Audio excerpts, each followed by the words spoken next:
అసలు ఏ రోజైనా బాలకృష్ణ గారు హిందూపూర్ సమస్యల గురించి మాట్లాడారా అసెంబ్లీలో? ఏ రోజైనా ఆ జిల్లాలో ఉన్నటువంటి సమస్యల గురించి మాట్లాడారా? ప్రజా సమస్యల గురించి మాట్లాడారా? ఏ రోజు మాట్లాడింది లేదు. ఆ రోజు రాజశేఖర రెడ్డి గారు రాజకీయంగా ఆలోచించి ఉంటే ఈరోజు బాలకృష్ణ గారు ఈ సభలో జేబులో చేతులు పెట్టుకొని తల మీద కలజోడు పెట్టుకొని మాట్లాడే అవకాశం ఉండేదా? ఆ రోజు ఆయన రాజకీయంగా ఆలోచించకుండా మేలు చేశారు కాబట్టి ఈరోజు మీరు ఈ సభలో మాట్లాడగలుగుతున్నారు అన్నది మర్చిపోవద్దు బాలకృష్ణ గారు.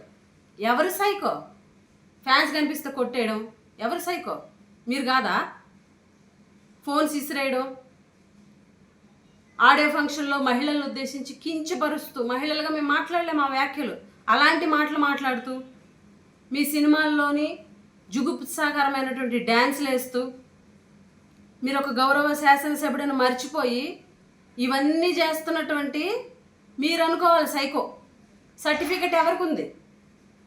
సర్టిఫికెట్ ఉన్నది మీకు. ఈరోజు మీరు మాట్లాడుతున్నారు జగన్మోహన్ రెడ్డి గారు ఉద్దేశించి.